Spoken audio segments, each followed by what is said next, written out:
Ok, Pues bueno, pues son las 4 y vamos con el último día de filosofía en la red, y gracias a Dios, porque no aguantaba otra semana más. Vamos a empezar con la primera conferencia que nos da aquí Sara González, que es de reproducción de realidades, el impacto de los videojuegos en el siglo XXI. Bueno, ha estudiado filosofía en la Universidad de Santiago de Compostela y ha hecho recientemente un máster en la Universidad Pompeu Fabra. Así que cuando quieras empezar, te voy a compartir la pantalla de tu presentación, perfecto. dejarte para que solo te vea a ti.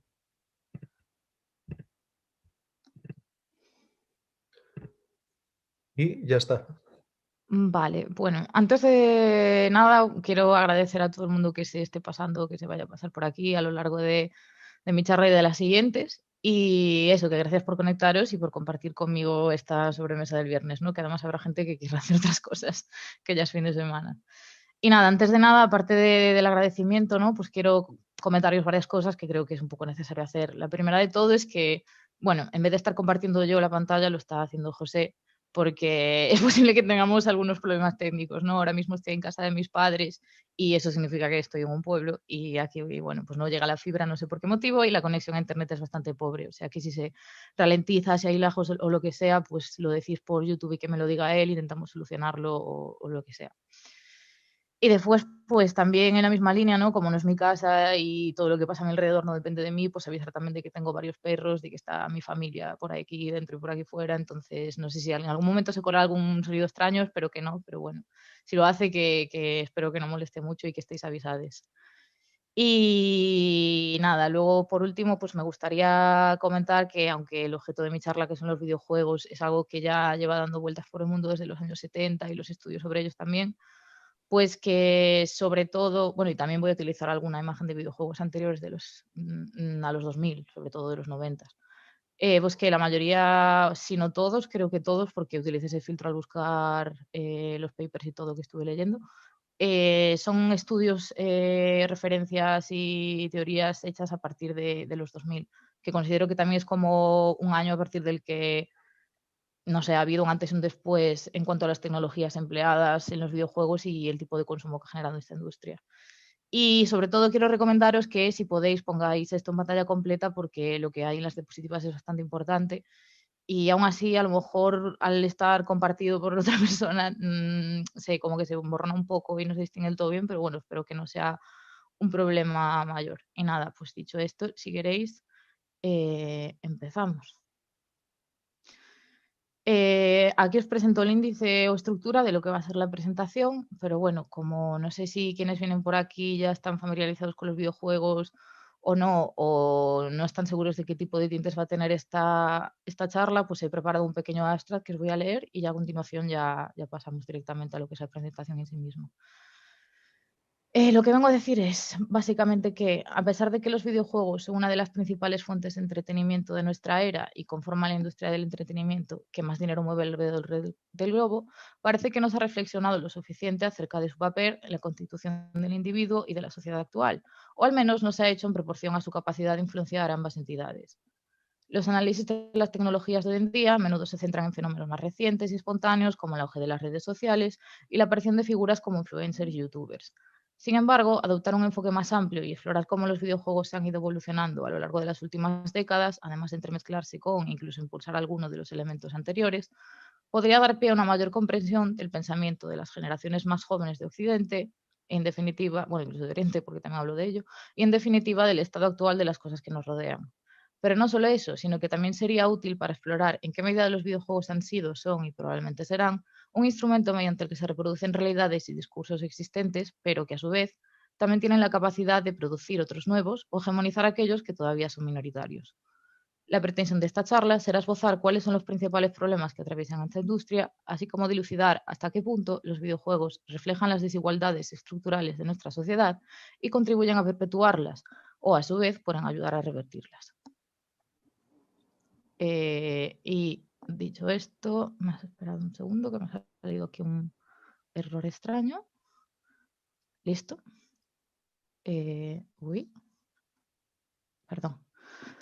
Vale, pues como ya os dije en este pequeño abstract, ¿no? Básicamente hoy en día la industria de los videojuegos es la industria de entretenimiento que más dinero genera alrededor del mundo, ¿no? En esta pequeña gráfica que hay a la derecha, encima de las dos redonditas, lo pone el valor de la industria de los videojuegos en estos años y bueno, también puede la predicción en los años que vienen. Actualmente en 2020 es de 159,3 billones de dólares.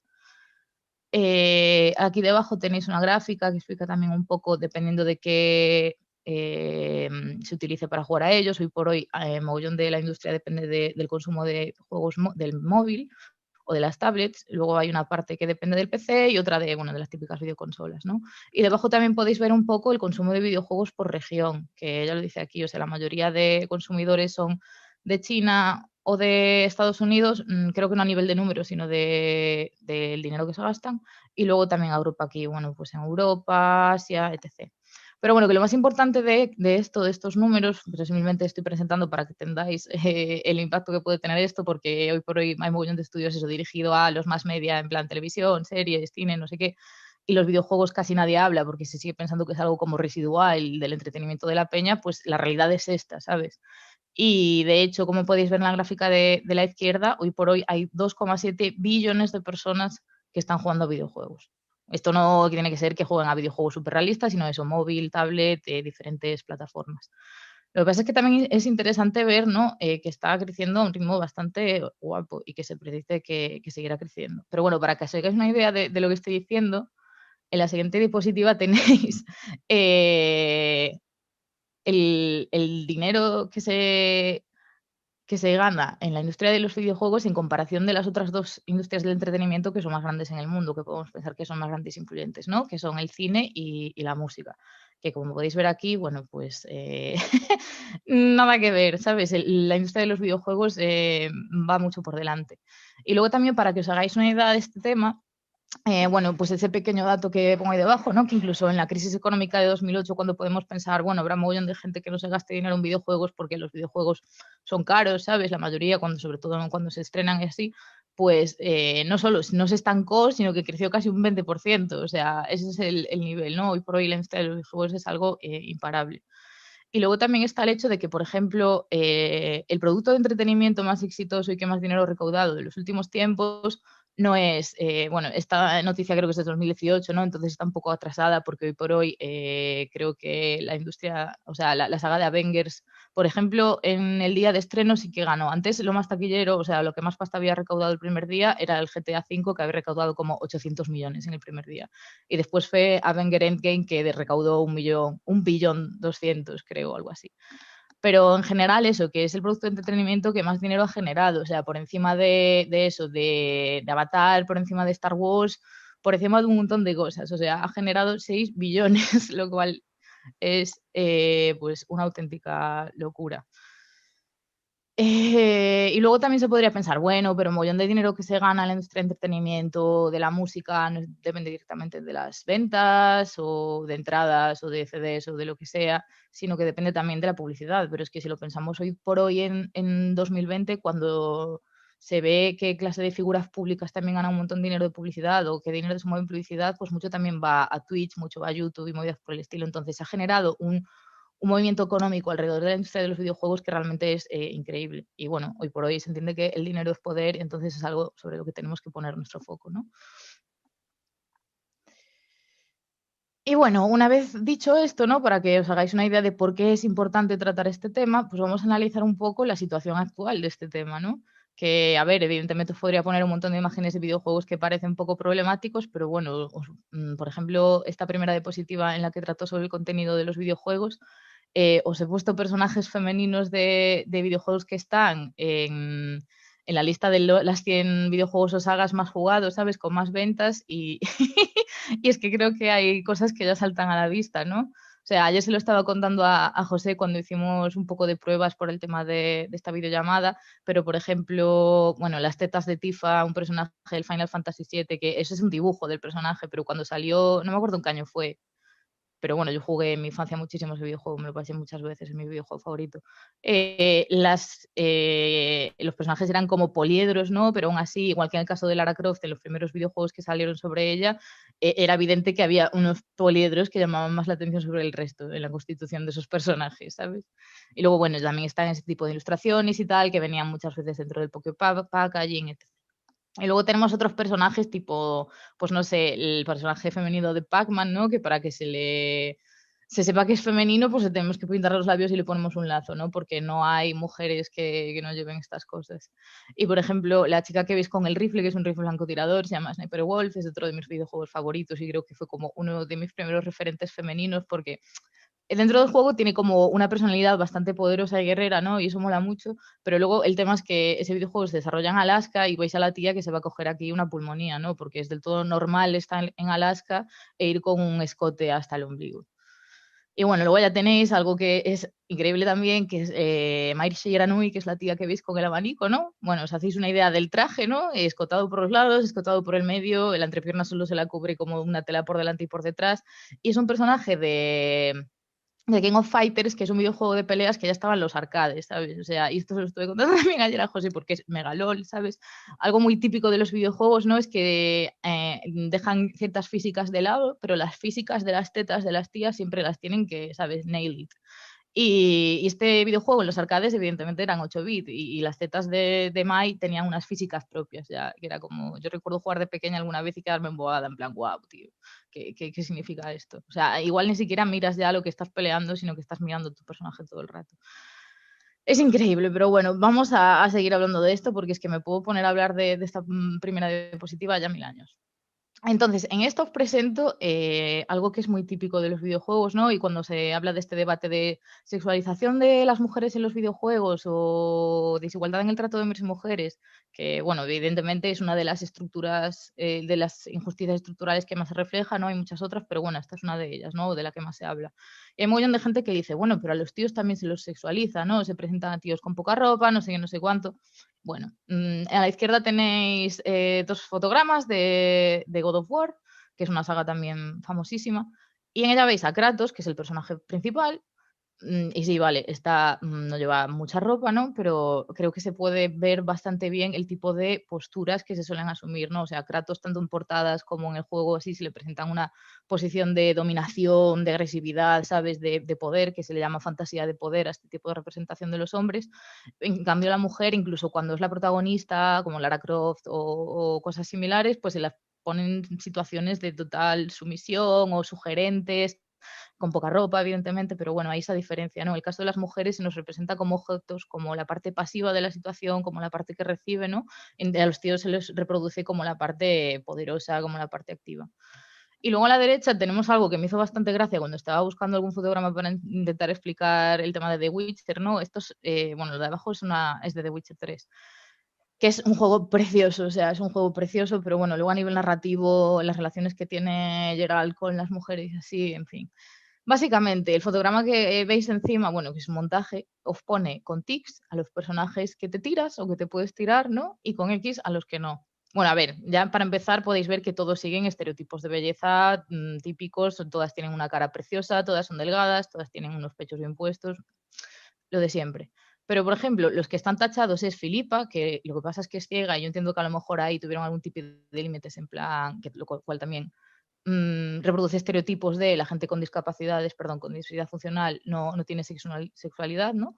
Pero es como, bueno, no vamos a hacer que a la persona que es invidente se la tire porque entonces igual creamos ya un tipo de situación que igual es demasiado creepy, ¿no? Cuando en realidad muchas otras lo son. Lo que pasa es que están normalizadas. Y luego la otra que tiene el X es Ciri, que es como la especie de hija adoptiva de Geralt. Entonces así podéis ver que no hay un tipo de tratamiento hacia las mujeres que sea simplemente colegueo. De hecho, yo creo que todas o casi todas las interacciones que hay con las mujeres en ese juego tienen algún tipo de momento de flirteo. Y bueno, luego también a raíz de esto me gustaría también comentar que en relación a las quests o todo esto, o simplemente las interacciones entre personajes, que también muchas veces lo que se hace es reproducir esta idea de contenido sexual o relaciones sexuales como un premio. En el sentido de, bueno, pues desbloqueas este tipo de animación o desbloqueas este outfit sexy de este personaje o yo qué sé, o por ejemplo en el GTA, me acuerdo que si tenías citas y te tirabas a una chica, después te daban vida, ¿sabes? O te reutilizaba. Este tipo de cosas que parecen como inofensivas, pero que en realidad van creando una especie de estructuras en tu cerebro que te van diciendo, hay esta asociación, ¿no? Esto es bueno, entonces esto es lo que tienes que hacer y lo otro pues no le hacemos caso. Y luego, por último, sobre este tema de la fantasía de poder versus sexualización y otras muchas cosas y tal, pues me gustaría aquí referenciaros a estas dos personas, que uno es el canal de Feminist Frequency, que ya lleva muchos años en YouTube, es de habla inglesa, pero está muy bien. Y bueno, a la chica que empezó esto estuvo implicada en una serie de movidas muy turbias de acoso, de amenazas y de todo por parte de, de la comunidad gamer, que de eso ya hablaré otro día, porque es que si quería meterlo en la charla de hoy no me daba tiempo ni de coña. Y luego Feminismo en 8 bits, que es una chica que lleva poco tiempo, que es de habla hispana, es de aquí, de España, y hace contenido muy, muy, muy interesante sobre este tipo de tropos y de situaciones de sexismo en los videojuegos. Y también es gracioso porque hace poco también ha sufrido otro episodio de acoso porque un tío blanco hetero le mandó a su manada de seguidores, ¿no? Y la han estado acosando en redes de un tiempo por aquí. O sea que eso creo que también es señal de un poco cómo funciona la cosa, ¿no? O sea que nos creemos que estamos avanzando en muchos aspectos en el feminismo y todo eso, pero por ejemplo el mundo de los videojuegos parece que todavía es un reducto de la masculinidad más tóxica y se intenta que permanezca así. Y lo cual no es inofensivo porque, como ya hemos visto antes, la comunidad cada vez es más grande. Entonces, aquí algo pasa. Y bueno, aquí llega una diapositiva muy interesante sobre la que le voy a dar el control a José. Antes de que le des al play al vídeo explico, o sea, a José, perdón. A la derecha, que son los que le voy a pedir que... Bueno, quizá no, quizá te voy a pedir que reproduzcas primero el de la izquierda porque los de la derecha son más potentes. En el vídeo de la izquierda básicamente es para ejemplificar el tema de, por ejemplo, las armaduras en los videojuegos, ¿no? Que como podéis ver en las miniaturitas que hay encima del vídeo, pues básicamente normalmente cuando en MM o RPG o videojuegos de rol o movidas así, tienes armaduras, a los tíos le cubren todo, pero las tías nos ponen un tanga y nos dice que tiene más 300 de defensa, ¿no? Entonces este vídeo es una sátira un poco de eso, de una gente que hace vídeos muy guays y cortos acerca de eso. Y luego a la derecha son dos vídeos de Metal Gear Solid, que es una de las sagas pues, más exitosas del mundo de los videojuegos y más reconocidas porque Hideo Kojima es un genio a nivel cinematográfico. Pero bueno, coincide que aparte de ser un genio cinematográfico, pues tiene mucha tendencia al fanservice y a sexualizar a los personajes femeninos que hay en todos sus videojuegos. Y el vídeo de arriba es muy conocido y de hecho ahí veis un comentario, ¿no? Del vídeo, creo que era como el tercer comentario, creo que es bastante representativo, ¿no? De lo que pretende conseguir, del tipo de gente que va a eso, que es, well, that definitely got my Metal Gear Solid, que es en plan, a ver, a mí me hizo gracia porque como Punch es gracioso, pero en realidad es una mierda.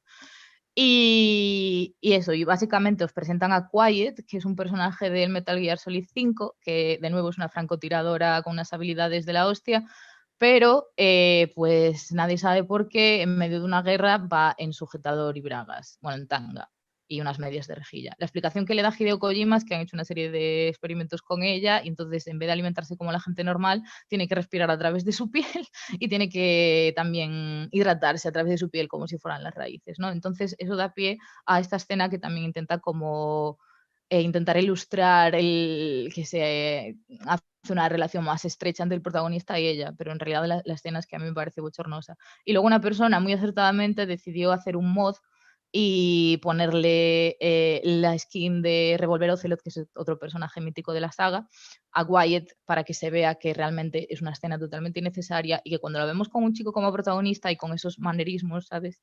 Parece absurda, pero sin embargo con una tía es como, oh, mira qué guay, qué bonito con esta música, como disfruta de ese momento y se acerca a nuestro protagonista, ¿sabes? Pero en realidad, bueno, ahora jugáis vosotros mismos y después os cuento un poquito más. Si quieres darle. Thank you, hero. You've saved our town. I can offer you the breastplate of Argon or the staff of Netherwind. Breastplate. Here you go, hero, and thanks again. We appreciate you. Hello, adventurer. Thank you for saving our town. I can offer you the Breastplate of Argo. or the staff of Netherwind. Breastplate. The staff of Netherwind. Breastplate.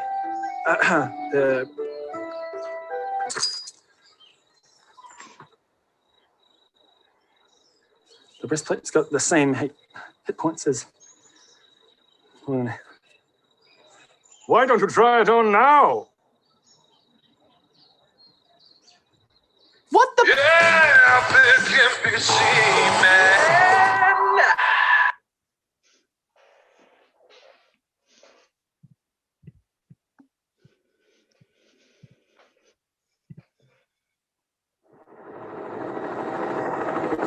Lo puedes cortar como cuando falte un tercio del vídeo, porque es que...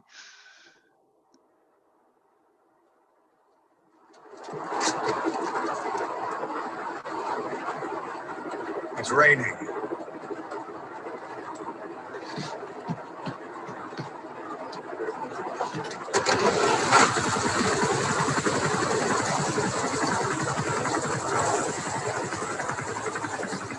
Es que es terrible.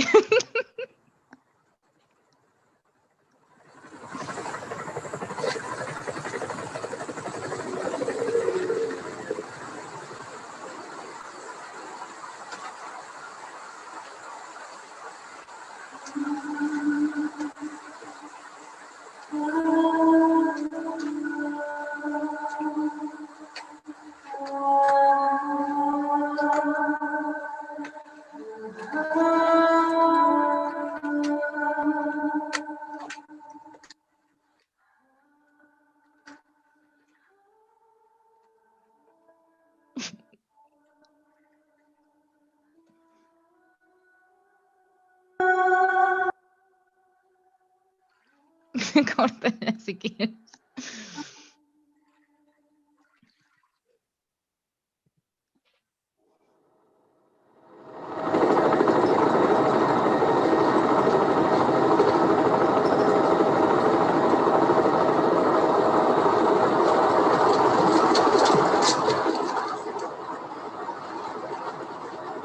It's raining.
I can't.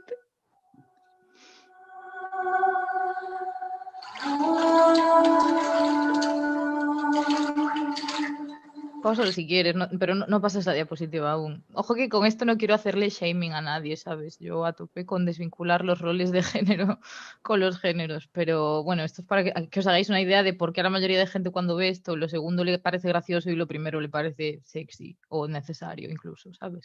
O que aporta algo a la trama, sin más, en un videojuego de guerra. Y luego, como no tampoco quiero pretender que estas cosas que os estoy diciendo salgan de mi experiencia o la experiencia de X personas con los videojuegos, ¿no? Y de lo que ven, pues os voy a dar unos poquitos de datos de ciertos estudios que he estado revisando. Aquí tenéis algunos de ellos, ¿no? Por ejemplo, en un estudio realizado en 2003 sobre personajes principales y secundarios que aparecen en los 60 videojuegos más vendidos durante ese año, pues básicamente se encuentran con que se representa solo a un 14% de mujeres frente a un 86% de hombres. Recordemos personajes principales y secundarios.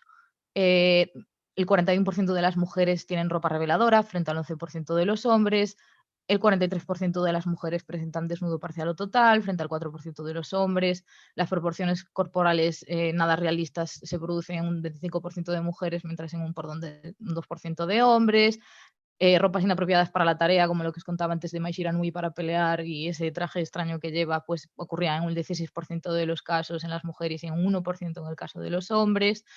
Y dentro de este propio estudio revelan que esto parece coincidir con varios estudios realizados sobre el mismo tema alrededor de esos años, ¿no? O sea, que no es que haya un estudio solo diciendo esto, sino que son datos que se suelen repetir a lo largo del tiempo. En la última década no sé si esto habrá cambiado, porque sí que es cierto que está habiendo cientos intentos dentro de la industria por cambiar un poco estas cosas, pero creo que no lo suficiente y que siguen siendo algo minoritario. Luego, por otro lado, pensamos, bueno, pero esto pasa en los personajes. ¿Qué pasa, por ejemplo, en las portadas? Pues en 2005 se realizó otro estudio con 225 videojuegos en el que, por ejemplo, había una presencia de 150 hombres en las portadas frente a 75 mujeres, o sea, la mitad. Por ejemplo, las mujeres aparecían de una forma cosificada y sexualizada en un 47% de las ocasiones frente a un 13% de los hombres. Lo que hablábamos antes, ¿no? Fantasía de poder versus sexualización. En el caso de los hombres aparecían como súper musculados un 26% de las ocasiones, mientras que las mujeres representaban rasgos tipo mucho pecho o cinturas extremadamente pequeñas en el 49% de los casos, o sea, casi el doble. Y otro dato que es también interesante es que, por ejemplo, había más portadas de hombres en las que ellos aparecían solos que de mujeres en las que ellas aparecían solas. Y bueno, luego incluso en el caso de que estas figuras fuesen representadas como violentas, pues nos encontramos con el caso de que esto es al revés, o sea, este es el estereotipo masculino, ¿no? En el 65% de los casos ellos aparecían así representados, pero las mujeres eran solo un 38%. Pero es que incluso en el caso de cuando las mujeres aparecen representadas como en posturas violentas o llevando instrumentos que nos recuerden a ese tipo de cosas, ¿no? Aparecen como en posturas pues sexualizadas también, tipo dándole un beso a la pistola o como así, mientras que un tío aparece como, ¿sabes?, echando cuerpo y ese tipo de cosas. Y luego, por último, también pensamos, bueno, ¿y qué pasa con la gente que opina online sobre los videojuegos? ¿No? ¿Esto tiene algún tipo de intervención? Pues, por ejemplo, en otro estudio realizado en 2004, acerca de 75 artículos de opinión sobre videojuegos, pues se comenta tipo que el atractivo, o sea, mencionar el atractivo de los personajes, ¿no? Ocurre en un caso del 12% con las mujeres, pero solo un 1% de hombres. O sea, el resto de 95% de ocasiones que se habla de tíos no se dice nada sobre su aspecto, en el sentido de es guapísimo, está musculado, este tipo de cosas. Y luego, por ejemplo, cuando se quieren adjuntar imágenes a esos artículos para pues, subrayar lo que se quiere decir, en el caso de hablar de un personaje femenino, el 41% de los casos se adjuntan imágenes sugerentes, mientras que en el caso de los tíos pues es un 4%. Y luego ya, ¿cómo se traduce esto? Por ejemplo, pues hay otro estudio que revela que, por ejemplo, los efectos en hombres y mujeres es que tienen una actitud menos favorable hacia las habilidades cognitivas de las mujeres, por ejemplo, piensan que son menos capaces o así. Las mujeres respecto a sí mismas se creen menos eficaces a la hora de hacer ciertas tareas, simplemente por estar recibiendo todo el rato una imagen suya hipersexualizada que le hace pensar que lo único para lo que sirve es eso. E incluso se sienten menos, o sea, tienen una peor percepción de sí mismas como individuos capaces de realizar tareas físicas, en el sentido de, porque muchas veces también otro estereotipo que se reproduce es el de la damisela en apuros. Entonces, eso, después de exponer a la gente a este tipo de imágenes, este estudio saca estas conclusiones. Y luego, por último, algo que me pareció muy, muy interesante es que, por ejemplo, a la hora de evaluar estos estereotipos, cuando se dan cuenta de ellos en los videojuegos, más hombres que mujeres tienden a justificarlo, a decir, bueno, no creo que si hay mucha violencia o que si se reproducen imágenes hipersexualizadas de mujeres tenga una repercusión en el mundo real, mientras que las mujeres son más críticas. No sé si porque lo sufrimos en nuestras carnes o qué, pero bueno, básicamente estos datos son arrojados. Y bueno, como os decía antes, si me deja pasar, ¿me pasas tú la diapositiva, por fin? Que creo que voy a reproducir los vídeos sin querer.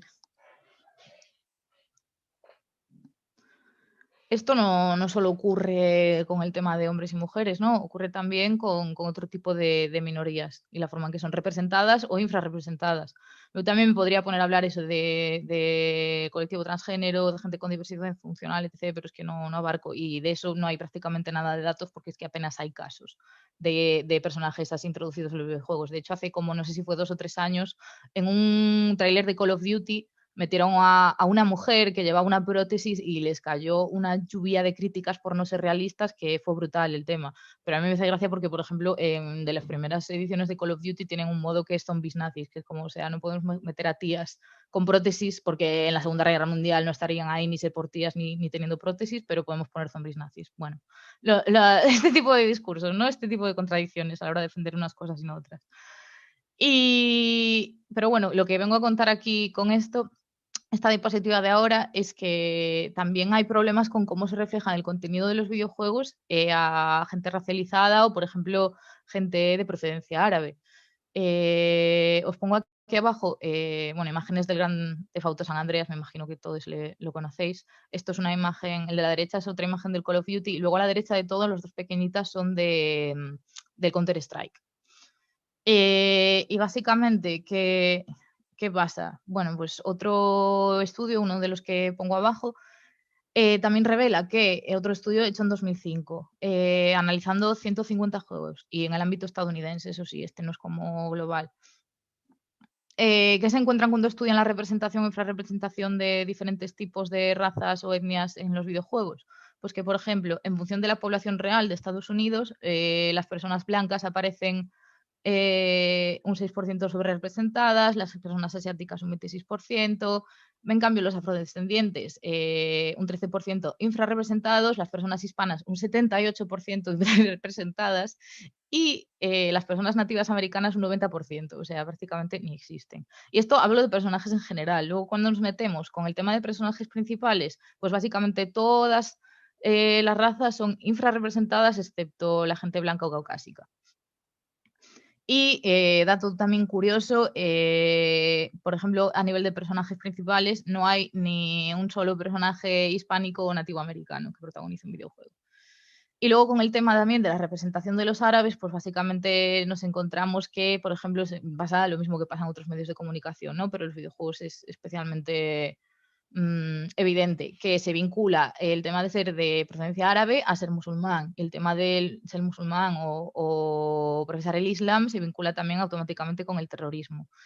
Y, por ejemplo, ¿qué pasa? Que no se representa a gente árabe normal, ni haciendo su vida cotidiana, nada por el estilo. Siempre se les representa como un entorno conflictivo y además las veces que aparecen como entornos que se pueden identificar como eso del Medio Oeste o similares, siempre es en contextos de guerra o para amparar situaciones de guerra o de conflicto. O sea, que lo que se hace es como reforzar este estereotipo de, en el caso de las personas racializadas, esto no lo comenté, que es lo que ponen las gráficas, ahora lo digo. En el caso de las personas, eso, que son árabes, pues que son terroristas, vinculación a la guerra, no hay gente así normal, etc.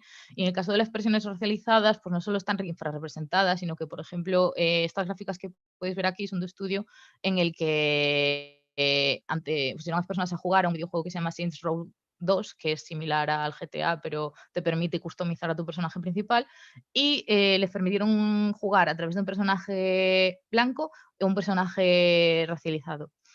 Y se encontraron con que cuando las personas de diferente de género, etnia, etc., jugaban con la persona racializada, se aumentaban las reacciones, o sea, se aumentaban los vínculos que había entre, por ejemplo, personas racializadas y delincuencia, se aumentaban también las reacciones negativas hacia personas racializadas, se aumentaba también esta percepción que está súper naturalizada de la gente de color como violenta, etc. Entonces, esto está estudiado, no es que diga yo o cualquier persona, no, si se nos representa así, pues lo más probable es que tal, no, es que hay cosas estudiadas. Y nada, luego por último, aunque de esto tampoco tenga mucho que decir, aparte de este estudio que menciono aquí, ¿no? Pues básicamente hablar de que también hay especismo en los videojuegos, ¿no? Lo que pasa es que si ya no nos damos cuenta en el mundo real, pues cómo nos vamos a dar cuenta y lo vamos a problematizar en los videojuegos. Aquí pongo varios ejemplos, ¿no? Por ejemplo, en la imagen de arriba a la izquierda, no sé cómo se llama ese juego, pero yo lo tengo porque mi hermano tenía esa consola. Es un videojuego de simulación de la Nintendo no sé qué, que tú lo que tenías que hacer era disparar a los patos. De hecho, hay un periférico con forma de pistola que te permite dispararles. Y consistía en eso, o sea, tú mata a los patos y diviértete, y si fallas, de hecho, el perro se ríe. O sea, en fin, ¿qué clase de valores transmites con eso? Pues vamos a matar patos, que es divertido, ¿no? Luego, por ejemplo, abajo pongo un fotograma del Minecraft y, a ver, en sí mismo podría parecer que no es problemático, ¿no? Pero, por ejemplo, ¿qué pasa? Que tú si quieres tener como mayores probabilidades de sobrevivir o mejor equipamiento, no sé qué, pues probablemente vas a tener que acabar matando animales o eso, para comer y ganar puntos de vida o este tipo de cosas, ¿no? Entonces, hay cosas que no son tan evidentes, pero hay determinadas mecánicas de juego que ya nos llevan por un determinado discurso sin que nos demos cuenta. Y luego algo más reciente, que esto me pasó a mí este año, que es este fotograma de la derecha, que es de una misión del Dragon Age Inquisition, que yo flipé cuando me la dieron porque, bueno, básicamente en ese juego sí matas bestias, matas personas y todo, ¿no? Pero la misión en sí misma consistía en que tenías que ir a matar una especie de oso súper épico. ¿Y cuál fue mi sorpresa? Que llegué a donde estaba y tenía obsesnos y me pareció como ya... Si solo pasar un mal rato matando animales en general, ya que te pongan la imagen de mata a este animal cuando están sus crías ahí, que no pasa nada, que es una misión de un videojuego, ¿sabes? Es un poco extraño, ¿no? Y bueno, básicamente el estudio que menciono aquí es que también de la misma forma que en los anteriores casos, cuando tú reproduces imágenes de violencia hacia animales en los videojuegos, hay más probabilidades de que luego eso se produzca en el mundo real. Con esto, por ejemplo, hablando de la violencia en general, no quiero decir que tú vayas a coger y eso, como nos hicieron creer con el asesino de la katana que le volvió loco el Final Fantasy VIII. No, no, no. O sea, esto no quiere decir que tú vayas a coger y si ves tiros en un videojuego te vayas a pegar tiros a la gente, pero sino que cómo funciona tu cerebro, cómo percibes tú las situaciones y todo eso, va a ser de una forma distinta, en el sentido de que vas a tener reacciones más hostiles, más agresivas, vas a tener asociaciones que es como en vez de asociar esto se hace así y es negativo, vas a pensar, bueno, pues igual no está tan mal. O sea, hay cosas extremadamente graves como asesinato y cosas por el estilo que a lo mejor es más difícil cambiar tu estructura cerebral, pero otro tipo de cosas no tanto. Pero bueno, que de esto hablaré enseguida. Y luego, por último, ya otras cosas que son apenas perceptibles, que es, por ejemplo, el caso de los Sims, ¿no? Ahora creo que ya han cambiado este tipo de cosas y como que reproducen escenarios y relaciones mucho más diversas, pero al principio, por ejemplo, hay análisis sobre los Sims que te vienen a decir que básicamente es como una especie de oda al consumismo y al capitalismo, en el sentido de que tú estás montando tu casa y lo tienes como tu interfaz te muestra como una especie de supermercado gigante sin límites de cosas que tienes que meter y tienes que comprar para tener una casa fancy, para que venga más gente, todo esto, comprar, comprar, comprar. Y por ejemplo, tu entorno laboral no es un entorno en el que te vayas a sentir realizado porque está de acuerdo con tu ideología. No, no, no. O sea, ni siquiera te ponía en tu entorno laboral. Básicamente, yo me acuerdo que te venía a buscar un coche, te llevaba a tu trabajo y volvías unas horas y lo único que hacías es ganar dinero. Pero eso, básicamente todo está orientado alrededor del capital económico y también del capital social, pero no de cualquier capital social. O sea, tú cuando socializabas con gente en los primeros Sims, por ejemplo, si querías tener familia, no podías tenerlas a través de relaciones homosexuales. O si querías casarte, ¿sabes? O sea, que favorecían también un tipo de relaciones, favorecían el tipo de relaciones tradicionales heterosexuales. Entonces, incluso hasta esto ya os digo que creo que en las últimas ediciones ha cambiado. Pero lo que quiero decir es que incluso los juegos que parecen como más infantiles, más asépticos, más neutrales, más no problemáticos, tienen este tipo de pinceladitas. Incluso si no es en el contenido, es en el diseño de las reglas de videojuego. Pero eso ya os contaré un poquito más después, que de hecho espero que me dé tiempo. Si después me puedo comer 10 minutitos, me dejas, por favor. Gracias.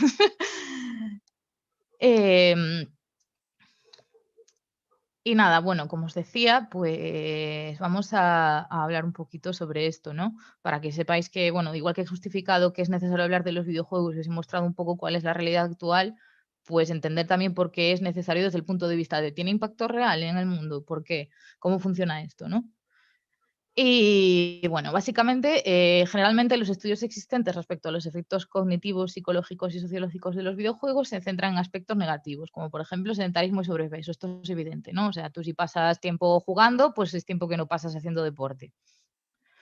Empobrecimiento de resultados académicos, más de lo mismo. Si no pasas tiempo estudiando, o sea, si pasas tiempo jugando, no pasas tiempo estudiando para tu facultad o para lo que sea, culpable. Pero bueno, aquí también hay estudios contradictorios, en el sentido de que hay algunos que dicen que acabas jugando mucho porque no estás motivado, por lo que estás estudiando lo que sea, y hay otros que dicen que como juegas más te distraes, pero bueno, eso es debatible porque también los juegos... hay estudios que también indican que ayudan a la agilidad cerebral y movidas así, entonces esto es como un poco más discutido. Luego también hay aquellos que son dirigidos a la adicción, ¿no? Bueno, esto creo que es evidente, de hecho yo cuando he hablado con mucha gente siempre les he dicho, yo en general tengo facilidad para no ser adicta a las drogas, pero si tuviese que decir que soy adicta a algo probablemente sería a los videojuegos, porque eso es algo que sí que en ocasiones puedo consumir sin ningún tipo de control y que afecta al prospecto de qué voy a hacer con mi día o mis varios días seguidos. Entonces, esto creo que también es poco, o sea, que esto está poco, hay poca duda a este respecto, ¿no? Del componente adictivo de los videojuegos. Aparte aquí también esta mecánica de castigo-recompensa, ¿no? Que te hace como querer más, que es al final, por ejemplo, la que engancha sobre todo en los Es que no sé cómo llamarlo, porque juegos recreativos me parece como un nombre de mierda, pero básicamente casas de apuestas, etc., ¿no? Es este rollo instantáneo y lo que pasa también con las redes sociales y los likes, ¿no? De gratificación instantánea, constante, etc. Eso engancha mucho. O sea, tanto físicamente, porque tu cerebro y tu cuerpo se adaptan al tipo de reacciones que generas, sino en general como tu comportamiento. Y luego lo más importante, ¿no? Que se centran en el aumento de reacciones violentas en los consumidores de videojuegos violentos. Y como os decía antes, no es que cojamos y vayamos a darle palizas a la gente, sino pues eso, reaccionar con más hostilidad ante determinadas situaciones, ante determinados conceptos, etc. Mientras que los tres primeros de estos sucesos, ¿no?, se refieren a videojuegos de todo tipo y son consecuencia del acto de jugar en general, el último remite a algo mucho más concreto, que es el tipo de contenido más un proceso de aprendizaje y repetición. ¿A esto con qué me refiero? Que al principio, bueno, pues eso, sedentarismo, empobrecimiento de resultados académicos y de adicción, no depende tanto del contenido de videojuegos, sino que depende del tiempo que tú gastes, de etc. Pero lo último está estrictamente vinculado al contenido. Entonces, pues nos encontramos con que la mayoría de estudios y metaestudios realizados confirman una relación de causalidad entre el consumo de videojuegos con contenido violento y el aumento de reacciones violentas de sus consumidores, independientemente de su edad y procedencia, incluso de su género. O sea, sí que luego hay variaciones, por ejemplo, adolescentes son más sensibles que adultos y tal, pero esto es uniforme. O sea, esto pasa en todo este tipo de público y también hay estudios que vinculan resultados en Estados Unidos y en Japón. O sea, esto es como interdimensional, digamos. Y un segundito.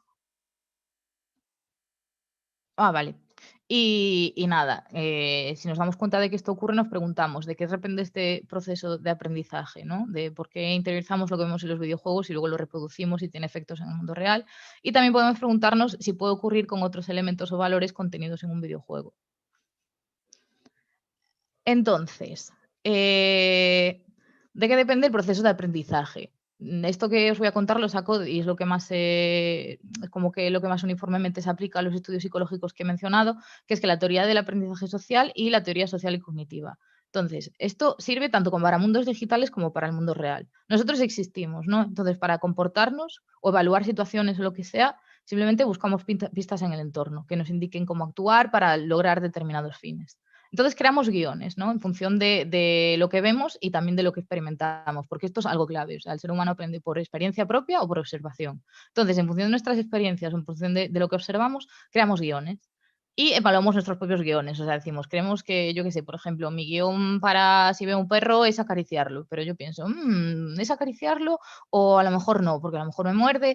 No lo sé. Entonces tenemos este tipo de disquisiciones con nosotros mismos. Y luego está el paso de que ejecutamos los guiones y los evaluamos posteriormente.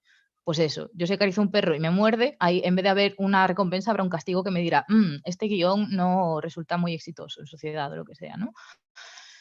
Y básicamente la elaboración de estos guiones depende de conceptos individuales. Cada concepto se le da un nombre de un nodo. Y al aprender más sobre ese concepto, ese nodo entra en contacto con otro. Y de esta manera se generan un vínculo fuerte entre varios nodos, esto a nivel neuronal, y se genera una estructura de conocimiento. Y este tipo de estructuras son las que influyen pues, en nuestra percepción, en nuestras emociones, en nuestras creencias y en nuestro comportamiento. ¿Qué pasa? Que ciertos nodos y conceptos se vinculan con más facilidad, y esto es muy importante en el tema de los videojuegos, porque remiten a cosas similares, como por ejemplo, yo que sé, hierba y césped, eso se va a juntar porque son prácticamente lo mismo, o porque son activados simultáneamente con frecuencia. Y este es el problema, sobre todo. Porque nos encontramos que la estructura y mecánica de todos los videojuegos contiene componente de exposición a ciertas narrativas o discursos, eso nos da significado de los conceptos, componente de reto, resolución de problemas, que es lo que nos lleva a elaboración y evaluación de guiones, tipo, pues en un juego de plataforma, si quiero llevar aquí de aquí, tengo que hacer esto. ¿Qué pasa? ¿Me muero? Pues entiendo que esa no es la manera. Tengo éxito, a lo mejor repito esa estructura en el futuro. Y así también en el mundo real, con nuestras socialización y nuestra manera de desenvolvernos en el mundo. Y luego está el componente de repetición, que es el que favorece la unión entre nodos y conceptos, que en el caso de los videojuegos pues es súper evidente, tipo, si te mueres en una fase, repites. Lo que he dicho ahora, si tienes un comportamiento exitoso, repites. Entonces nos encontramos con que los videojuegos, este tipo de procesos que nos llevan a aprender, se repiten todo el rato, entonces es mucho más fácil absorberlos y reflejarlos. Pero nos encontramos que el proceso de de aprendizaje no es igual para todo el mundo. Ciertos aspectos pueden inhibirlo o aumentarlo. Por ejemplo, variables personales, que pueden ser la edad, el género, las capacidades o la autoestima. Por ejemplo, como yo interiorizo un videojuego, no pueden ser lo mismo que como lo interiorice José, porque somos de género distinto, o porque a lo mejor él tiene algún tipo de tendencia en su personalidad que no tengo, etc. Y variables situacionales, que son la frecuencia de la exposición, jugar individual o colectivamente, el contenido de los videojuegos, etcétera, que esto es lo que más nos interesa. Dato curioso también, por ejemplo, es que la frecuencia de exposición, cuando se analiza en vinculación con los juegos violentos, al parecer, los videojuegos violentos es más probable que te proporcionen reacciones similares cuando juegas repartido a lo largo, o sea, en vez de jugar 8 horas seguidas, pues repartes esas 8 horas a lo largo de la semana, que esto ya tiene que ver con este componente de repetición, ¿no? De que si lo repito varios días, lo normalizo, etc, etc. Luego, dentro del contenido hay diversos factores que determinan la facilidad con la que se generan e interiorizan los guiones, así como el tipo de guiones que favorecen. ¿Cuáles son estos factores? Por ejemplo, bueno, esto lo voy a explicar ahora a continuación, pero sobre todo aquí cuando hablo de inmersión, bueno, que menciono, bueno, los voy a leer porque es que si no. Implicación, esto tiene que ver con el entretenimiento, la captación de nuestra atención, el equilibrio entre dificultad y capacidades. Componente emocional, que puede estar marcado por la estética, la trama, la presencia y grado de relaciones entre jugador y otros jugadores o los NPCs, etc. Diseños del protagonista, medida predefinido, perspectiva en primera o tercera persona. Inmersión, verosimilitud, ausencia de presencia de marcas enunciativas como interfaces, apelaciones directas a creadores o jugadores del juego, grado de libertad, grado de identificación por el personaje, sentimiento de responsabilidad sobre sus acciones y por último mecánicas de gameplay, sobre todo aquellas que van sobre recompensa y castigo, que esto atañe a las consecuencias de las decisiones y acciones que emprendemos en el juego, ¿no? Vale. Lo que os decía, por ejemplo, el factor de la implicación. Tú si no estás implicado en un videojuego porque no te genera atención o te aburre o te parece demasiado difícil, paras de jugar. Entonces ya no estás expuesto al contenido, ni a las reglas del juego, ni a sus dinámicas, ni nada. No te interesa.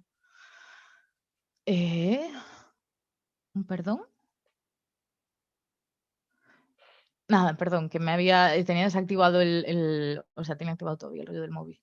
En cuanto a la implicación, esto es una gráfica que se suele utilizar en las desarrolladoras de videojuegos para explicar dónde se tiene que mantener como el flujo de gameplay, ¿no? del videojuego, porque si se va a los lados todo el rato, pues la gente no tiene interés. Que básicamente tiene picos de dificultad, que suelen ser los bosses de nivel o el boss final y tal, y tienen como bajas, que suelen ser, pues al principio del juego, por ejemplo, los tutoriales, o a principio de niveles como cuando te pones a explorar el entorno y a aprender qué tienes que hacer en ese nivel, ¿no? Entonces, lo ideal es que se mantenga aquí. ¿Qué pasa? Lo que dije antes, si no te implica, pues no juegas, ya está, no hay más. Luego está el componente emocional. Aquí os pongo imágenes. La primera de Final Fantasy VII, que es una imagen que, bueno, si lo ha jugado más gente que nos está viendo, creo que ha marcado una generación, por lo menos a mí me marcó mi infancia. y luego una imagen del WoW. En la imagen de la izquierda, ¿qué podemos ver? Pues como que realmente el videojuego tiene mucho más componente emocional, entonces va a hacer que la experiencia de inmersión sea mucho mayor en el sentido de que, o que por ejemplo haya más facilidad como para empatizar con los personajes. Tú si estás en el videojuego de la derecha, que es el WoW, hablas con un NPC y te dice, hola, te vendo estas pociones, ya está, no hay ningún tipo de profundidad del personaje, no generas ningún tipo de vínculo con él, etc. O sea, te da igual lo que le pase directamente. Sin embargo, en este tipo de videojuegos lo que le pasa a Ellie, pues te preocupa porque es tu compañera de grupo, mantienes conversaciones, se desarrolla su personalidad, ¿sabes? Se le da como una personalidad de una profundidad mayor. Entonces, esto favorece las relaciones, o sea, las reacciones empáticas hacia los personajes. Y esto favorece que lo que hagas te importe. Al contrario del NPC, o sea, si no te dice nada, pues como si lo matas, no te aporta nada en tu juego ni en tu vida. Y luego también está el cómo se reproduzcan este tipo de personajes, ¿no? En el sentido de que, por ejemplo, el Command & Conquer, que es un videojuego de guerra, que tú lo único que ves son unidades, ¿no? Yo, por ejemplo, con mi hermano de pequeña jugaba a veces a tirarles una bomba nuclear encima. Rollo, hacíamos el mayor número de unidades posibles y cuando nos aburríamos de la partida liderábamos una bomba nuclear. ¿Por qué? Porque son unidades, ni siquiera son personajes. Sin embargo, si tú le das una identidad, un nombre o un trasfondo a los personajes, no vas a hacer eso, o lo más probable es que no hagas eso. Y si lo haces, pues, no sé. Luego, por ejemplo, el diseño del protagonista también tiene que ver con la generación de ese tipo de guiones en nuestra cabeza, ¿no? Que después vamos a reproducir. Por ejemplo, es mucho más fácil estar inmerso en un videojuego en primera persona porque es como mucho más identificable con cómo sueles ver tú en el mundo real que en tercera persona, que tú ya te das cuenta de que tú eres un jugador llevando una figura por el mundo haciendo cosas, como por ejemplo en el caso de Portal es primera persona, tú ahí te sientes como que estás en ese lugar intentando salir y utilizando las tecnologías que ponen a tu mano. En el caso de Bayonetta, pues no, simplemente estás por ahí pegando hostias. Pero no eres tú porque ves al personaje haciéndolo.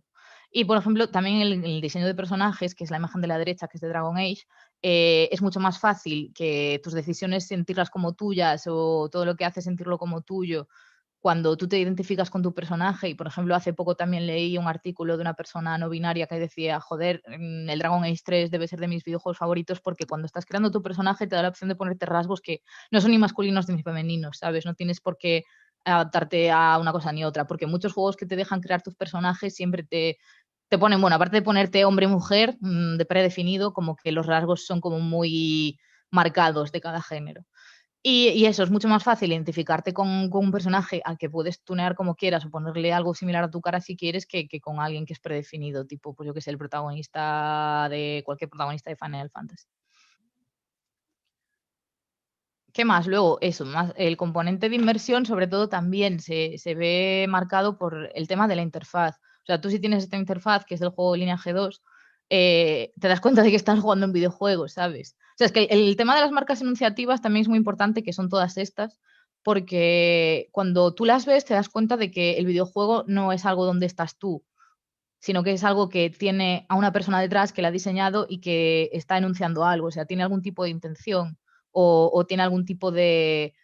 O sea, no es un discurso imparcial hecho para tu disfrute, ¿sabes? Hay algo detrás, hay una persona, hay alguien que te quiere llevar por algún sitio, que tiene un determinado tipo de discurso. Entonces, tú si ves esta interfaz te das cuenta de que estás jugando a algo. En cambio, si ves esta de Metal Gear Solid 5, ¿sabes? Si te das cuenta, lo único que tiene aparte de la escenografía es esto, que es el indicador de armas, y luego un par de iconos. O sea, a menor iconicidad, menos te recuerda que estás siendo guiado por alguien, ¿sabes? Entonces, más sensación de libertad y más inmersión y más sensación de que eres tú, ¿sabes? Quien está tomando las decisiones, etc. Entonces te hace ser como tomar menos distancia y ser menos crítico con lo que haces. En cambio, por ejemplo, ¿qué nos distancia de eso, ¿no? ¿Qué nos quita inmersión? Pues, por ejemplo, cuando un videojuego alguien se refiere a ti directamente, como en esta imagen del medio que dice, tú, enfrente de la televisión, tú también. O, por ejemplo, cuando te das cuenta de que no tienes libertad en absoluto cuando estás jugando, a pesar de que te hagan creer que sí. Por ejemplo, esta imagen es del mapa del GTA y el rollo del GTA es que tú puedes hacer misiones o puedes estar por el mundo haciendo cosas, ¿no? Entonces tú puedes decidir tener un gameplay sin matar a nadie, ir con el coche por ahí, disfrutando del paisaje, etc. Pero ¿qué pasa? Que si quieres ir pasando de sitios, si quieres acceder a nuevos lugares, tienes que meterte en las misiones principales. Entonces tienes libertad, pero ¿hasta qué punto? ¿Sabes? Es una libertad totalmente restringida y dirigida. Y luego eso también te das cuenta, por ejemplo, cuando, como en este caso, que es la imagen de arriba a la derecha, del Dragon Age Inquisition también, que es una conversación, y sí que te pone como pequeñas palabras que te indican qué tipo de respuesta es, o el gestito, pero a veces das respuestas que no deduces a partir de las palabras, ¿no? Entonces ahí como que se produce una especie de disonancia, en plan, que yo no soy mi personaje, porque este personaje yo creía que va a responder esto, porque yo quiero responder esto, pero en realidad no responde esto, ¿sabes? Y luego también las escenas cinematográficas, que ahí ya pierdes totalmente el poder sobre tu personaje, entonces te das cuenta de que estás consumiendo algo, no de que estás tú proyectándote en algo. Y luego, por último, que esto lo comentaba ayer con José y creo que le gustó mucho, que también es importante para la hora de producir e interiorizar, etc., los guiones que os comentaba antes, la mecánica recompensa y castigo. O sea, tú si, por ejemplo, tomas una decisión y de ir pues, en un mal sitio por Crash Bandicoot, que es la imagen de la derecha, o sea, de la izquierda, pues te dice, ¿quieres intentar el nivel? Sí, no tiene ningún tipo de consecuencia mayores, pero cada vez más, sobre todo estos juegos inspirados en el efecto mariposa, hay juegos que te hacen darte cuenta de que tus decisiones sí que tienen peso, ¿sabes? A nivel de matar a alguien o incluso de conversar con alguien. Por ejemplo, esta imagen de la derecha es de Life is Strange, que es una saga buenísima, recomendadísima. Y esta escena, bueno, es un spoiler, lo siento mucho para quien no lo haya jugado y quiera jugar, pero básicamente es una conversación con esta chica que dependiendo de tus decisiones a lo largo de la conversación se suicida o no. Entonces, hablaba hace poco con un colega que me decía, yo estuve rayado un fin de semana intentando que no se suicidase y al final se suicidaba siempre. Entonces, cuando tomas decisiones que tienen peso, te hacen ser más reflexivo sobre ello. Sin embargo, tú si vas por ahí pegando tiros como un shooter y no pasa nada y vuelves a otra partida, etc., no lo haces. Entonces, recapitulemos. Hay una relación causal entre el consumo de videojuegos violentos y las reacciones violentas. Ya sabemos de qué depende esta correlación entre el mundo digital y el mundo físico, ¿no? Que es toda esta serie de elementos que acabo de hablar ahora mismo. ¿Puede ocurrir con otros elementos o valores contenidos en un videojuego? Dame un segundito, por favor, que tenía aquí una chuletilla para algo que quería decir y la he perdido.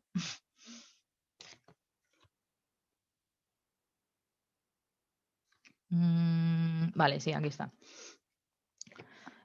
Aunque no hay tantos estudios realizados al respecto, la mayoría de ellos también confirman una relación de causalidad entre el consumo de videojuegos con contenido prosocial y el aumento de reacciones prosociales en sus consumidores. ¿Qué es prosocial? Pues, por ejemplo, reacciones empáticas, reacciones de ayudar a otros, etc. O sea, la gente que se la ponía frente a videojuegos de este tipo, luego en el mundo real, pues frente a determinadas imágenes o determinados experimentos mentales que los exponía a determinadas situaciones, tenían reacciones más empáticas o como más benevolentes, en el sentido de que su primer impulso en comparación con antes de haber jugado era como más ayudar a esa otra persona o entidad o lo que sea.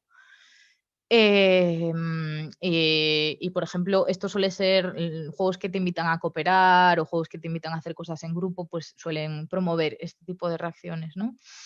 Y luego también hay otros posibles efectos positivos derivados del consumo de videojuegos, que es mayor plasticidad cerebral, esto es la habilidad para cambiar configuraciones mentales, estructuras mentales, o sea, esto puede ser bueno o malo, dependiendo de qué tipo de estímulos te expongas, ¿no? Pero es bueno saber que podemos cambiar. Entonces, esto favorece que tú puedas crear nuevos vínculos entre cosas, te da más agilidad, más plasticidad.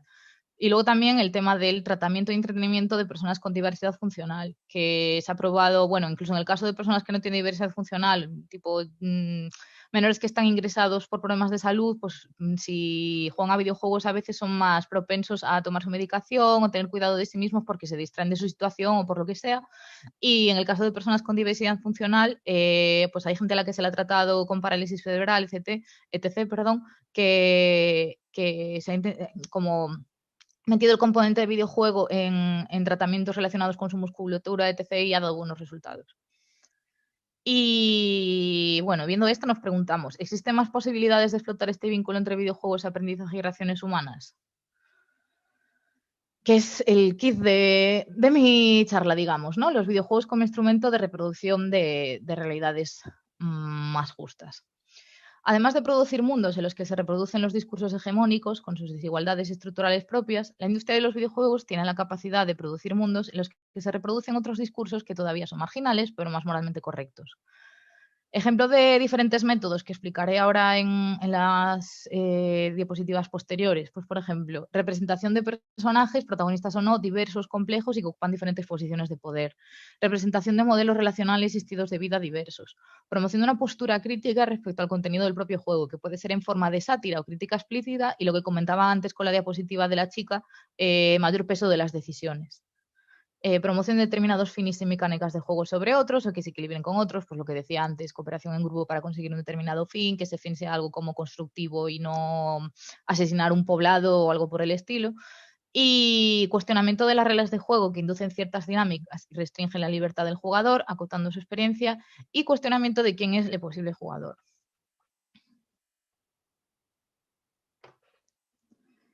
Vale, respecto a la representación de personajes, modelos relacionales y estilos de vida diversos. Cuando antes hablaba, por ejemplo, del comportamiento prosocial, uno de los juegos que se puso a prueba fue este, que se llama Fair Play, que es un juego que diseñaron para que tú juegues en el personaje de una persona racializada que se desenvuelve en el mundo y que recibe maltrato por ser simplemente una persona racializada.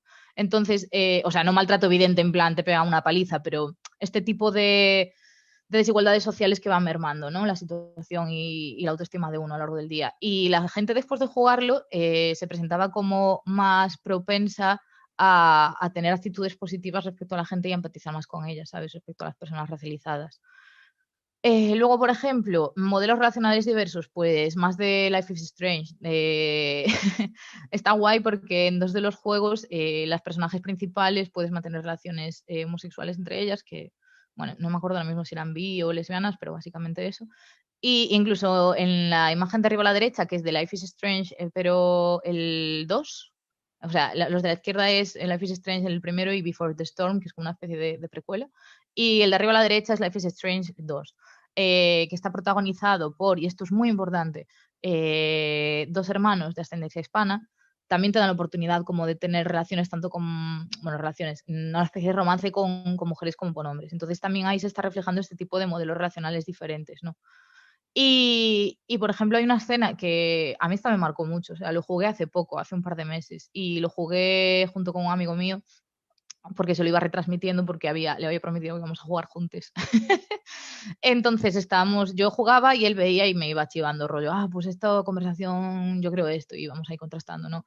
Y hay una escena que es durísima, que creo que nos costó mucho ver a los dos, y nos quedamos muy callados, que es un incidente racista pero terrible, ¿sabes? Y te mete mucho en la piel de estas personas. Bueno, en realidad toda la odisea que viven refleja eso, ¿no? En las desigualdades racistas de la sociedad estadounidense, pero hay una escena en concreto que es terrible y creo que es como muy importante que se refleje eso. De hecho, creo que la saga de Life is Strange es muy crítica y me parece increíble. Y luego también debajo podemos ver abajo a la izquierda es Krem, que es un personaje del Dragon Age Inquisition, que creo que es el primer el primer personaje transexual de BioWare, que es la desarrolladora, y es un chico trans. Y luego a la derecha, esto fue una súper polémica este año, porque este año salió la segunda parte de The Last of Us, y este personaje es Abby, que es una personaje jugable, una de las protagonistas de la segunda entrega, y es una chica. Mogollón de peña al principio estaba pensando, pero es una chica, es un chico, no sé cuánto, y recibió mogollón de backlash, de críticas, aparte de, los desarrolladores, O sea, el rollo del Last of Us 2 fue una locura porque le dieron un montón de críticas negativas antes incluso de que fuese estrenado. O sea, esto para haceros una idea de lo que os decía antes de que la comunidad de gamer es algo muy jodido. Y básicamente es eso, es como un personaje femenino, pero que en vez de tener unas tetas gigantescas y una cintura pequeña, pues básicamente está súper petada. Pero creo que también es interesante normalizar este tipo de cosas, ¿no? Que tú puedes ser una tía, un tío, un personaje no binario y tener la apariencia que te dé la gana, ¿sabes? Y no por ello tienen que boicotear tu videojuego antes de que salga. O sea que ole por The Last of Us 2. Porque aparte también metieron a un personaje trans en la trama. O sea, es que se los cargaron antes de estrenar por eso, que después la gente ha jugado y la gente le ha gustado, pero bueno, en fin. ¿Qué más? Promoción de una postura crítica respecto al contenido del propio juego. Pues lo que os decía, hay cosas que son más evidentes y hay cosas que son más implícitas, ¿no? Por ejemplo, el fotograma de arriba es de Red Dead Redemption y básicamente tiene como un sistema de honor, ¿no? Dependiendo de las acciones que tú hagas, se te sanciona o se te recompensa. Y lo interesante de este juego es que, por ejemplo, matar a tu caballo tiene un tipo de sanción que es igual a matar a una persona inocente, creo. Entonces, luego matar a otro tipo de figuras tiene más sanción, ¿no? Que eso es como LOL. Pero bueno, me parece interesante como meter este tipo de cosas, ¿no? En oposición a lo que hablamos antes de tienes que matar a estos animales para poder hacer esta misión y seguir en tu videojuego, del tipo que sea, pues no, al revés, vamos a penalizar este tipo de conductas porque realmente son penalizables.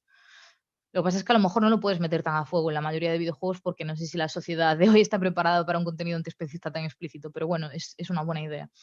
Y luego, por ejemplo, la imagen de abajo a la izquierda, que es del GTA V también, que básicamente es una frase de verdad del videojuego, ¿no? En la que el primo le dice a Nico, bueno, podemos escoger el juego, pero no podemos escoger las normas. O sea, pero no podemos cambiar las normas, que básicamente es lo que te intenta decir en toda la franquicia de GTA, ¿no? Que es como una especie de sátira de la sociedad estadounidense y de todo desde diferentes puntos de vista. Yo que sé, al principio tienes al tío de Vice City, después tienes a San Andreas, que es una persona racializada, que tienes a Nico Bellic, que es una persona de Europa del Este, ¿sabes? Y básicamente lo que pasa con este juego es que tú vas ascendiendo, ¿no? Digamos que en la sociedad criminal, pero al final vuelves al principio. Entonces lo que te dice es, bueno, lo que te dicen también otros GTA, ¿no? Uno, tú si quieres escalar socialmente, si haces movidas, porque esto es así, o sea, dentro de los gameplay tú si te dedicas a hacer cosas legales tipo recoger a peña en taxi, porque puedes hacer ese tipo de encargos, ¿eh? Recoger a peña en taxi, irte a citas, no sé qué, no sé cuánto, irte con los colegas, no ganas pasta, no puedes salir de la miseria, entonces te empuja a la violencia. Y ese es el tipo de crítica que haces, ¿sabes? Que aunque lo que te decía antes, aunque te dé un tipo de libertad, en realidad el juego te está diciendo no, no, no, no, no. O sea, esta persona con esta demográfica no tiene ese tipo de libertad. La sociedad le empuja a esto, luego llega a esto, e incluso cuando llega a lo más alto, bueno, a lo más alto, llega a progresar a base de conductas violentas, luego vuelve al principio, que es a la mierda de piso en la que estaba, con su primo muerto, quien sea muerto, y ya está. O sea, es súper crítica esta saga respecto a la sociedad estadounidense. El problema que tiene es que, como siempre, ¿no? La ironía, la sátira y todo esto, ¿quién la pilla? Eso es problemático. Y después tienes a otro tipo de crítica que ya es mucho más explícita, que es el fotograma de abajo a la derecha, que es de un juego que se llama Spec Ops, y básicamente tú en ese juego acabas siendo como una especie de criminal de guerra, pero que tú vas justificando porque tú eres del bando bueno, ¿no? O sea, llega un punto que utilizas fósforo blanco sobre una población, que es como hoy en día como que las armas bioquímicas son lo que peor visto está, ¿no? En acuerdos internacionales y socialmente, pues ese es el nivel. Y básicamente en este fotograma, que es un fotograma real, te dicen, nada de esto habría pasado si tú hubieses parado. Lo cual es una crítica a ti como jugador también. O sea, no solo a tu personaje. Es como, si tú hubieses parado de jugar porque realmente no estás de acuerdo con esto y te cuesta verlo, hubieses parado de jugar y nada de esto habría pasado. Pero ahora no te hagas una persona inocente respecto a lo que acabas de consumir, ¿sabes? Porque tú has participado de esto. Evidentemente el juego te empuja a ello, ¿sabes? Pero siempre te da la oportunidad de pagar, porque eso es verdad. Entonces, ¿por qué no lo haces? Y después es esto que es todavía más sutil, ¿no? Que es el cuestionamiento de las reglas de juego. Esto lo voy a leer literalmente, lo de la izquierda, porque cuando lo leí en uno de los videojuegos que utilicé para preparar, o sea, en unos videojuegos, en uno de los libros que utilicé para preparar esto me pareció súper interesante y en realidad es algo como evidente, ¿no? Pero este es el punto hasta el que los diseñadores, perdón por no utilizar el neutro, pero hablado me cuesta todavía, tienen en sus manos como intentar modificar esto un poco, ¿no? Porque evidentemente en esta charla falta como toda la parte de la agencia del consumidor en todo esto, pero lo que os decía antes, ya me voy a ir de tiempo, pues imaginaos si meto más cosas. Entonces, en cuanto al cuestionamiento de las reglas de juego, Oliver Pérez Latorre nos dice, poniendo un ejemplo, ¿no? Esto es un ejemplo de un experimento mental, pero esto se podría aplicar a las reglas de juegos también. Supongamos que un padre tiene que repartir una porción de tarta entre sus dos hijos y quiere que uno de ellos sea quien asuma la responsabilidad de realizar el corte. En función de cómo el padre regule el juego, puede construir indirectamente dos tipos de experiencia. Si las reglas que impone el padre son un niño debe cortar la tarta en dos mitades y ese mismo niño puede elegir en primer lugar una porción de la tarta entre las dos resultantes, la experiencia diseñada consiste en una actuación egoísta del niño. Dividirá la tarta de forma no equitativa y después elegirá la porción mayor, porque la regla es que es el primero en escoger. En cambio, si las reglas que impone el padre son un niño debe cortar la tarta en dos mitades y el otro niño puede elegir en primer lugar una porción de la tarta entre las dos resultantes, la experiencia emergente será completamente distinta. Consistirá en una actuación justa del primer niño, mediante un corte lo más equitativo posible de la tarta. De lo contrario, el niño es consciente de que se acabaría quedando con la porción más pequeña, probablemente. Porque eso, la gente por economía y por egoísmo suele actuar pensando cada uno va a actuar en función de su propio beneficio. Entonces, si esto pasa en el ejemplo de la tarta, también se puede hacer en el ejemplo de los videojuegos. O sea, tú puedes poner las reglas de tal manera que te pueden llevar a un tipo de reacción por parte del jugador u otra. Y luego también aquí a la derecha pongo, pues eso, cosas más sutiles como lo que os decía antes. Yo qué sé, en Minecraft, por ejemplo, ¿por qué no te puede dar, en vez de que tener que comerte un chulatón para que te reponga un montón de vida, ¿por qué no poner una zanahoria para que te reponga un montón de vida? ¿Sabes? Son estas cosas que parecen absurdas, pero que van calando en realidad. Y luego, por ejemplo, la imagen de abajo a la derecha es de un juego, bueno, este es el Tenchu, es el primero, pero yo juego mucho en mi infancia el Tenchu 2. Que básicamente en el Tenchu 2 la mecánica de juego y las reglas de juego son que, o sea, básicamente va de ninjas y tú a veces tienes que matar obligatoriamente un objetivo en las misiones, pero tú en las misiones, igual que en el Metal Gear Solid, tienes la opción de simplemente utilizar el sigilo, ¿no? O sea, como sortear y evitar a los guardias o quien sea y hacer tu misión. Entonces, cuando te dan esa libertad, pues está bien, ¿no? Pero a lo mejor en vez de dar esa libertad, pues ¿por qué no hacer como una misión del Tenchu 2 que tienes que utilizar el sigilo sí o sí, ¿sabes? Que sea eso, como tienes que evitar entablar situaciones violentas con esta peña, ¿sabes? Porque si no te penalizaremos muchísimo. De hecho, en Tenchu 2, si hacías las misiones por sigilo y Metal Gear Solid también te dan como te recompensan, ¿no? Y no te penalizan a la hora de puntuar y desbloquear pues el nivel difícil o cosas así. Pero estaría bien pues utilizar este tipo de cosas, ¿no? Ser conscientes a la hora de diseñar las reglas de juego. ¿Estoy promoviendo que mate a todos los enemigos para completar la misión o estoy promoviendo que a lo mejor los eviten? Y esto como aplica para todo tipo de videojuegos. Y luego, por último, que esto es como lo más innovador, ¿no? Que es el cuestionamiento de quién es el posible jugador. Michel Westerlaken, es que esto no me acuerdo dónde fue, creo que fue en las conferencias de ACAS que hubo en Barcelona en 2019, pero yo conocí a esta chica investigadora y como que me pareció súper interesante lo que estaban haciendo, porque, es que no sé si fue en Santiago, no sé dónde fue, pero bueno, esta investigadora lo que está como intentando ver cómo aplicar la filosofía y el antiespecismo a movidas tecnológicas. Entonces ella lo que hizo hace 6 años fue diseñar un videojuego, pero que en vez de estar dirigido a las personas, estaba dirigido a las mascotas, o sea, a los gatos en concreto. Entonces lo que estudió como las reacciones de los animales, ¿no? ante este juego y cómo a lo mejor crear videojuegos para gatos o para otro tipo de animales. Aquí tienes GIFs reales, esa es ella y esos son los gatitos con los que puso a prueba su juego. Y esto también favorece como que jueguen humanos con animales, etc. Entonces, ¿por qué esto no se podría exportar a otro tipo de animales? Porque a lo mejor también nos interesa el entretenimiento de otros animales. Y luego también cuestionar quién es el posible jugador no aplica solo a un nivel interespecie, sino también a lo que hablaba antes de, bueno, también hay gente con diversidad funcional que juega videojuegos, pero hasta qué punto están adaptados a los diferentes tipos de diversidad funcional, etc. Entonces, yo creo que es necesario revisar, pues eso, el contenido de los videojuegos, el diseño de los videojuegos, las reglas, todo relacionado con el desarrollo. Y eso, cuando estamos jugando a algo, darnos cuenta de hasta qué punto se nos está llevando por un lugar o por otro, de qué interviene, como lo que os decía de las interfaces, tal, o sea, hasta qué punto somos manipulados, ¿sabes? Hay ejemplos de videojuegos que, por ejemplo, en el Half-Life tú te crees que tienes una agencia determinada y llegas al final y de hecho mola porque al final el villano del juego hace una mirada a cámara y se dirige a ti, ¿sabes? Como para darte a entender, no, o sea, tú crees que has hecho esto, pero en realidad yo esto todo lo tenía dirigido. Y eso es como una alegoría también de quién hay detrás de eso, ¿no? Que es el diseñador. O sea, tú en realidad crees que estás jugando a algo, un mundo más o menos libre, tal, o sea, sabes que es un juego, pero sobre todo con los más recientes y que tienen como mucha más capacidad de inmersión, ¿hasta qué punto lo sabes? ¿Hasta qué punto tienes libertad? ¿Hasta qué punto no? Hasta qué punto tú tienes agencia y hasta qué punto la tiene quien desarrolla esto. Entonces, por eso creo que hay que problematizarlo mucho. Lo cual nos lleva a la última diapositiva, que básicamente es decir, un momento, todo lo anterior depende de quiénes desarrollan los videojuegos. ¿Qué pasa con esto? Entonces, los datos extraídos del informe de 2019 de la International Game Developers Association revelan que, y aquí os comento, ¿no? Pues que entre desarrolladores un 71% son hombres cis. Si lo recordamos, no creo que me olvide de mencionarlo, sí, me olvidé de mencionarlo. Bueno, el año pasado la cantidad de mujeres que juegan a videojuegos estaba en un 46%, ya casi estaban balanceado. Este año ha bajado un 41%, no sé muy bien por qué, pero bueno, eso dicen los informes.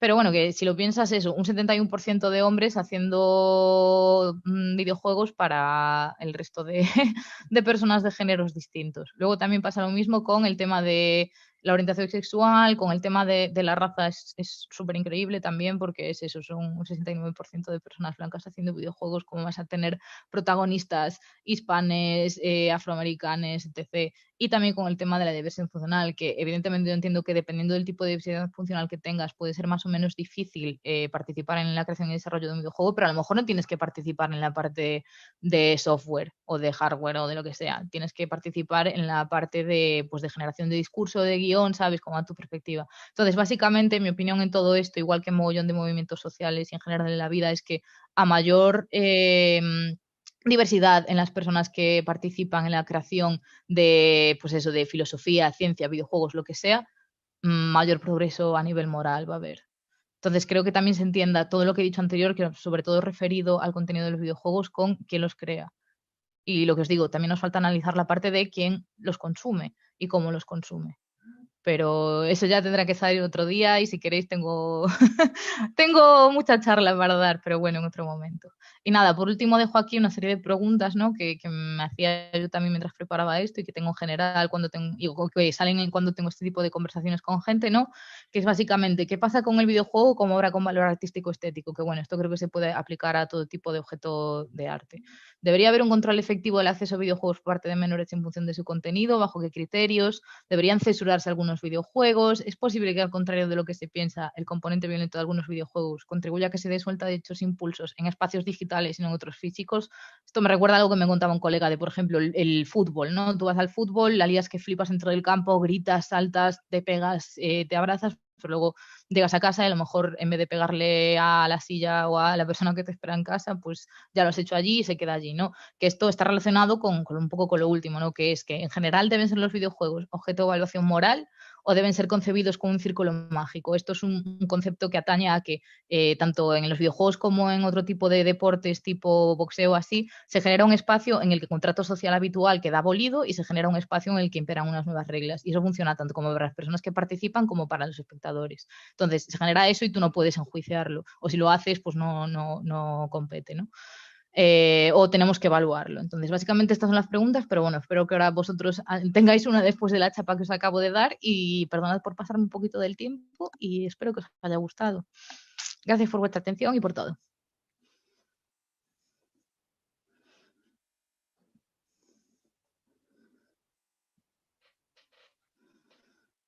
No te escucho, estás muteado.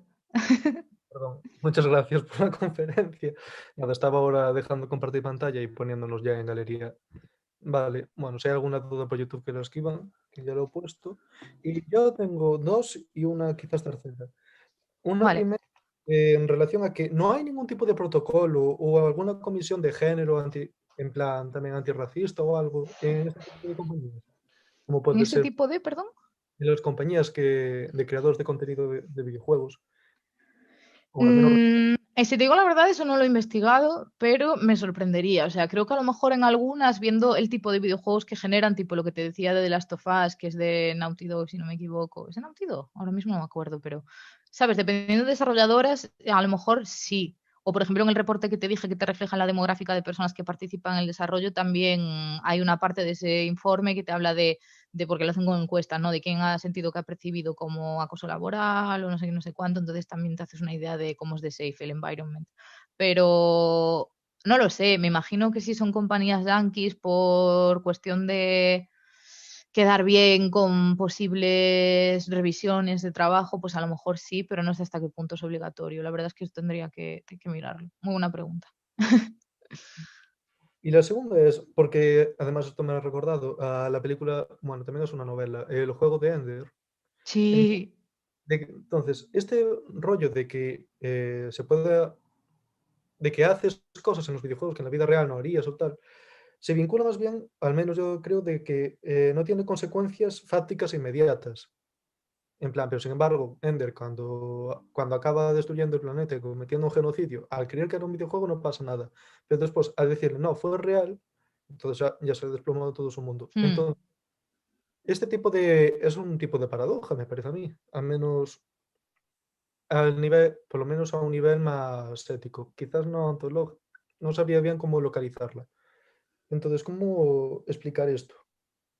Bueno, yo a nivel metafísico y tal, o sea, no me meto ahí porque no es lo que más me interesa. O sea, mis principales intereses dentro de la filosofía son lo ético y lo político y es lo que controlo y es lo que te presento, ¿sabes? Básicamente.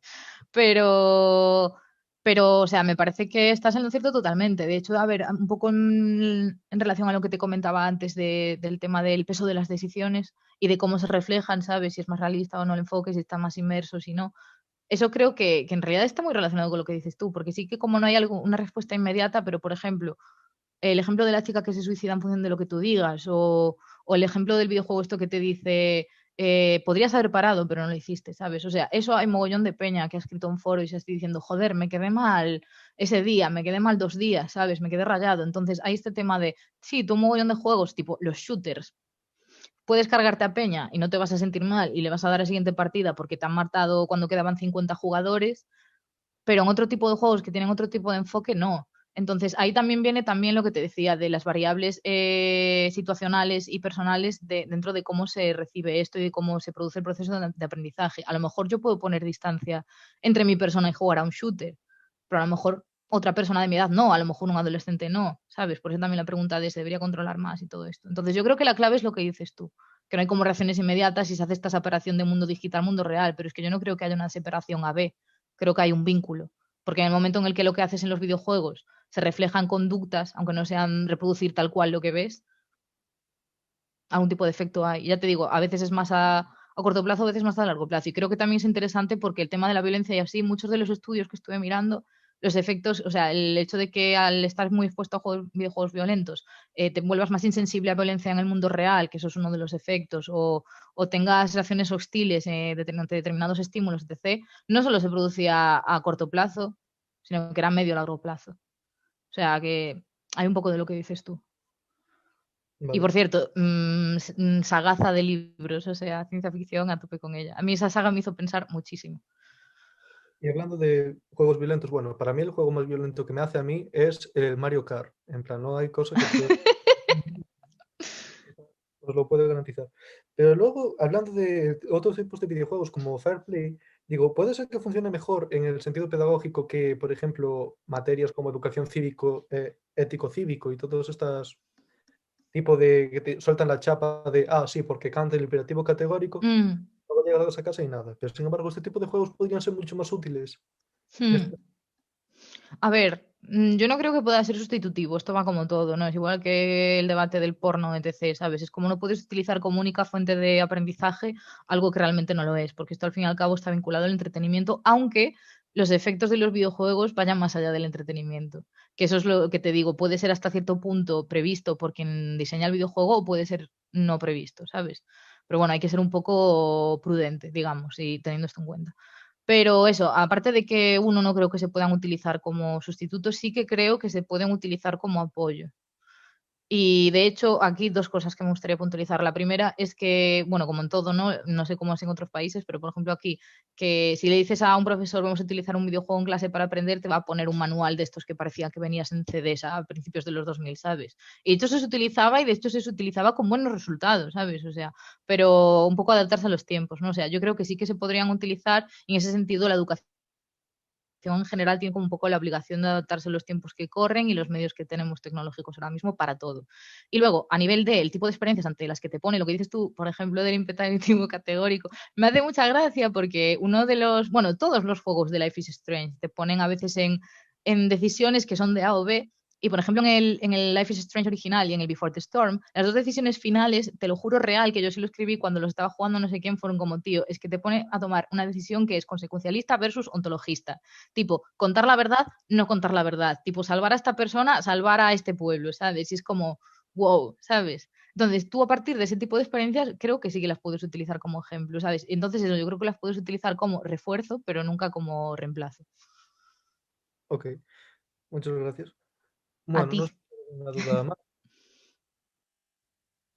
De hecho, sí, ya me acuerdo, es que tenía una duda más, pero también ya medio lo resolviste en la charla, respecto a cómo visibilizar a otras personas, en plan, otros colectivos y tal. Y dabas ahí el ejemplo de ya no de la chica esta que salía mazada, ya no me acuerdo del Abby, juego. sí, de Last of Us 2, sí.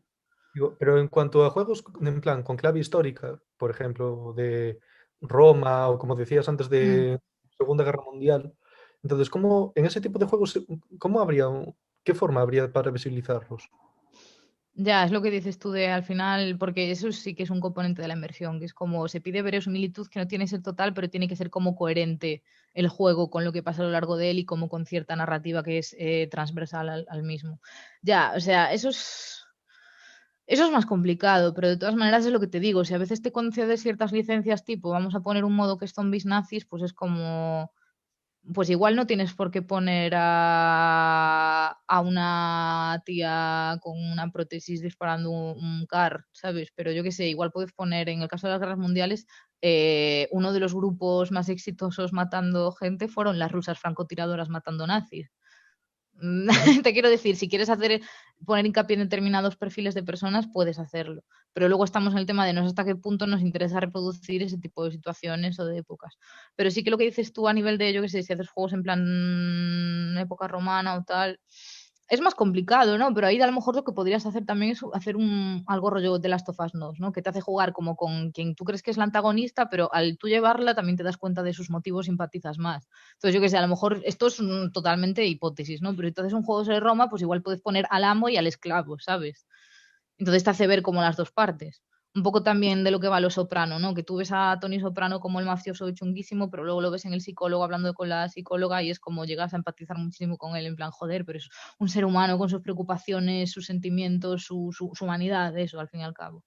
Entonces, ahí sí que no tengo del todo definido lo que opino, pero bueno, la parte que tengo clara es esta que te he contestado.